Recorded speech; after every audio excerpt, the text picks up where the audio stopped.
The crowned one. The crowned one. What's up, guys? How's it going? Glad to have you back here at the Crown One.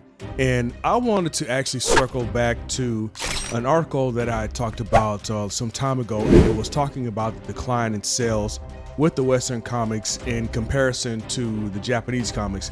Now, this is something that has, caught my attention even for quite some time before I even took a look at the article that I did the last time.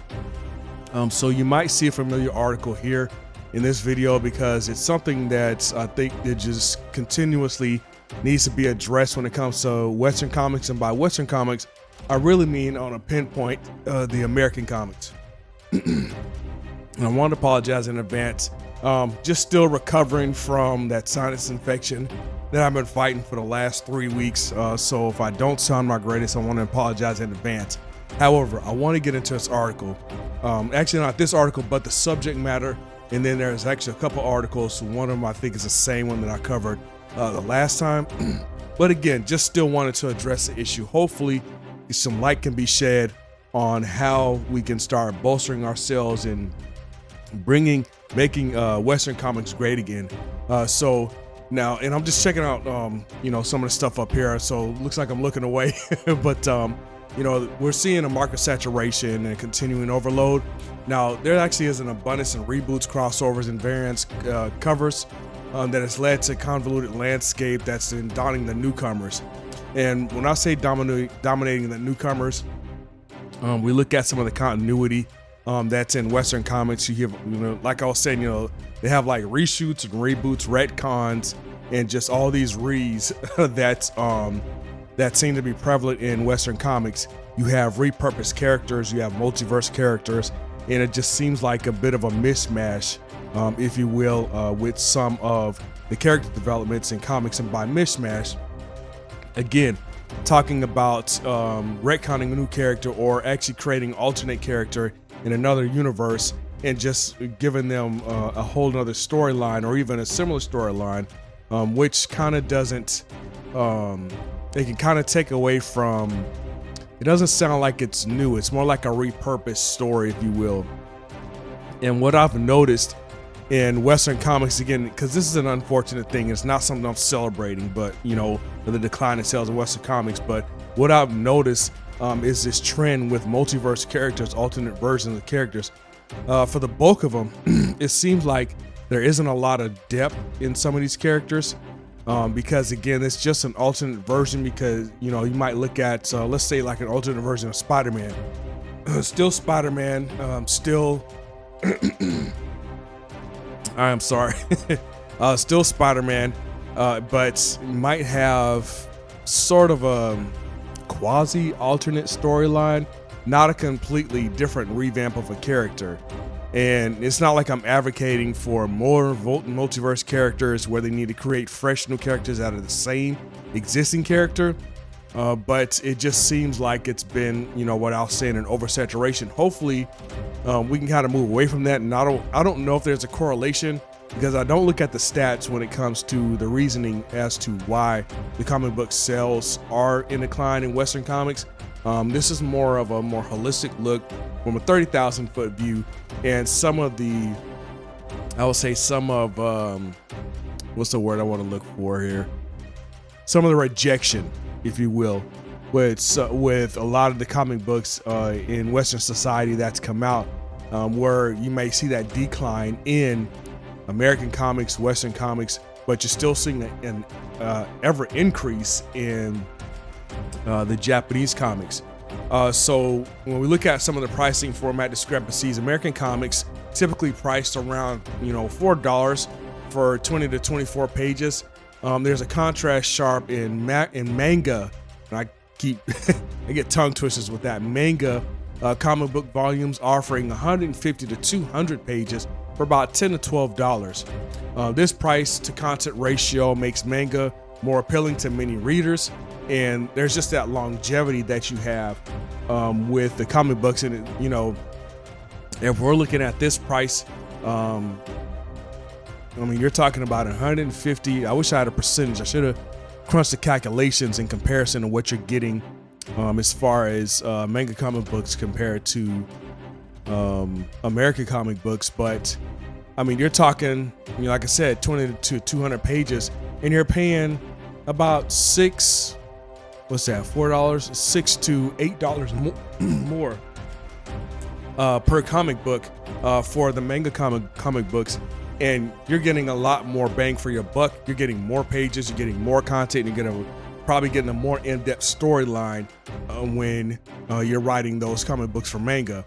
So the price content ratio makes it more appealing for many readers, and the perceived decline in storytelling quality, and this is something, just talking a few seconds ago, critics argue that some Western comics prioritize ideological messaging over compelling storytelling, leading to a disconnect with readers seeking engaging narratives.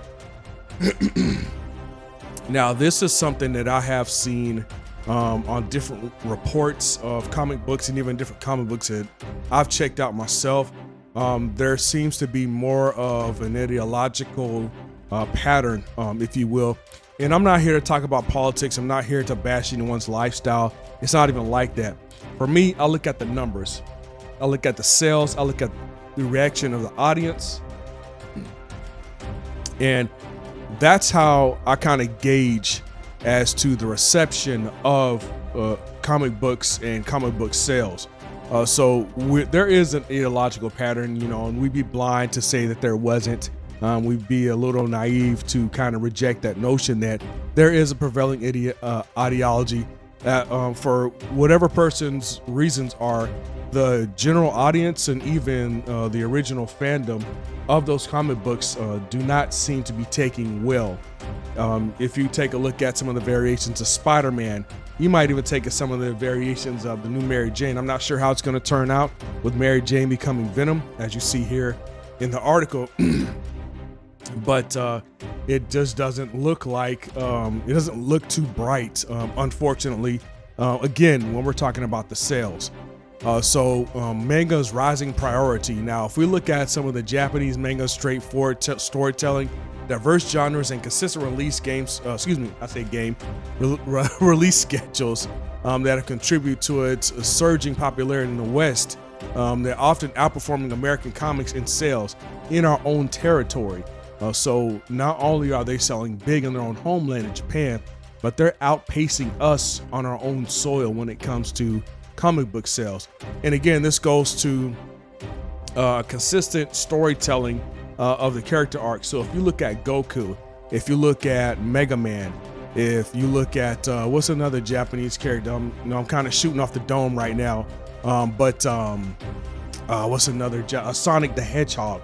In fact, you have Sonic the Hedgehog, you have Knuckles, you have Tails. They all have a single storyline continuity. Whereas you look at Spider-Man, he's had reboots and reshoots. You look at what's another one? I mean, I think how many versions of Hulks are there?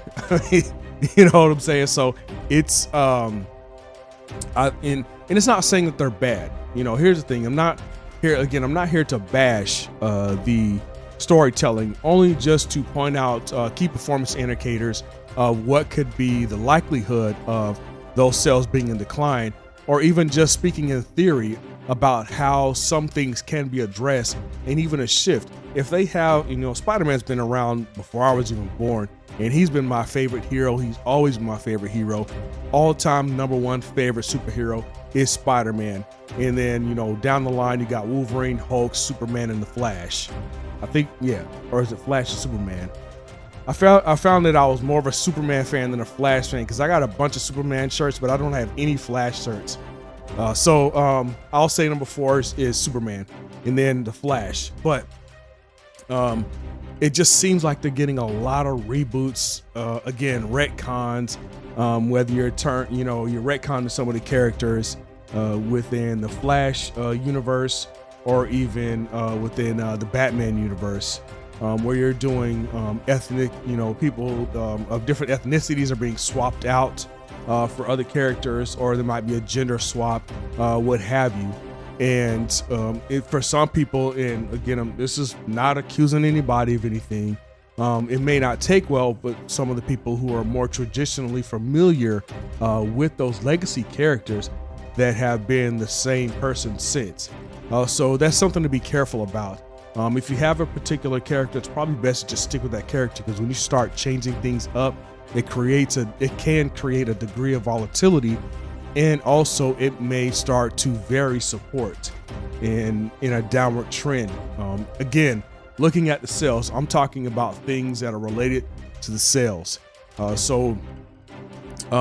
There were some strategies, and I just want to take a look at a few strategies here, and just a few key points that I think would probably be noteworthy. And the only reason I'm talking about this, I'm passionate about this, is because I like comic books. I'm writing my own comic book. I'm developing my own stuff, developing my own website. I want to have my own stuff when it comes to doing comic books. That way I have creative control. I'm pretty much going to be modeling after the Japanese style of comic book writing, keeping one character in main continuity, no retcons, reboots, reshoots, multiverses. It's one universe. It's the Woniverse. So you've probably seen on my YouTube channel banner, it's called the Woniverse, and whoever I put in there, that's going to be their storyline, and God willing, it will go as long as the Lord allows it. But I will, if it goes on long after I pass on, I'm going to try to create some type of clause that says this is the character, develop from this character, no retcons, no multiverses, no other dimensions, jumping through timelines and stuff like that, meeting their past self, none of that stuff. Well, maybe I want to stay true to the story, so it's likely where there's not going to be any time jumps, because I think that great stories, as you can see in some of the Japanese comic books, great stories can be written in continuity for long periods of time. Just find out what the people might be interested in, what they can associate with, as far as demographics and different numbers. And by numbers, I mean how many. What would be the largest subset of people would be interested in this versus the smallest subset, because you're not going to be able to please everybody. But if you can please most people, that'll start to reflect in sales. So some of the strategies from revitalization, and this is something that I've kind of taken to myself when I start writing my comic books. I want them to be interesting. So creating standalone stories or clear starting points that can make comics more accessible to new readers. We also explore cost-creative printing methods such as black and white editions, and that's interesting. Can offer more content at lower prices, similar to manga approach. Now that's a hard price to beat when you're getting 100 to 200 pages for only 10 to 12 bucks, and that's kind of making me rethink how I'm going to write comic books, because originally I was going to start with 25 to 30 pages and sell them at, I'm not sure what the price point's going to be. Now I don't want to try to state anything here because I don't want to make anything solid. You'll see it in the sales, but it wasn't going to be able to be comparable to the manga sales. And now that I'm learning about the different price points and the pages that manga has, I might be rethinking this. I don't know if I'll do my first edition, my first volume with the 100 pages, but I might climb a little higher. Who knows? It all depends on interest and even the time that I have to write it. Or I can just, break it. I'm going to break it down. It's going to be a series, obviously.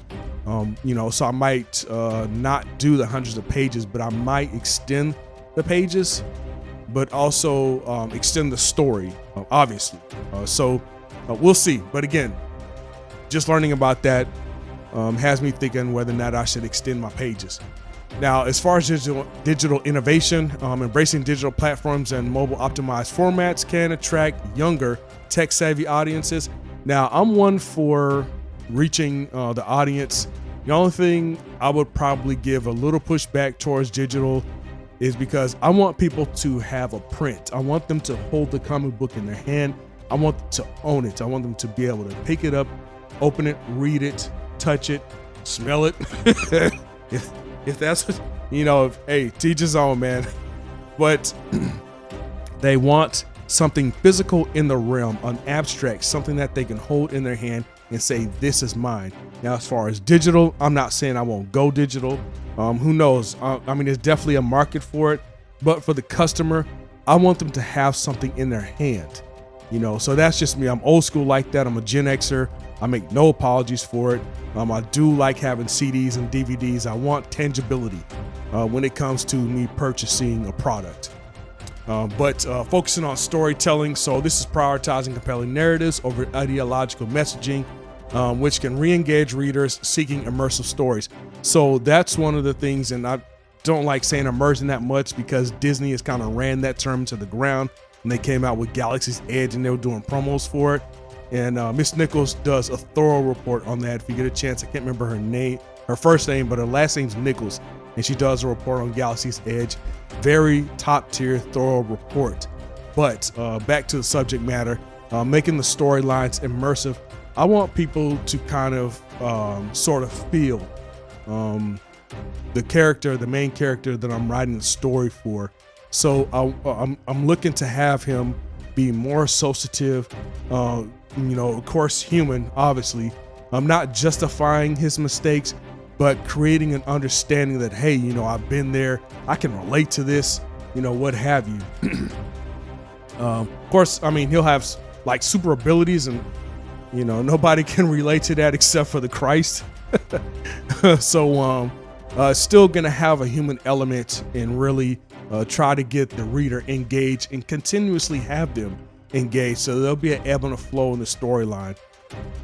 So supporting independent creators, encouraging indie and creator-owned comics can introduce fresh perspectives and innovative storytelling to the industry.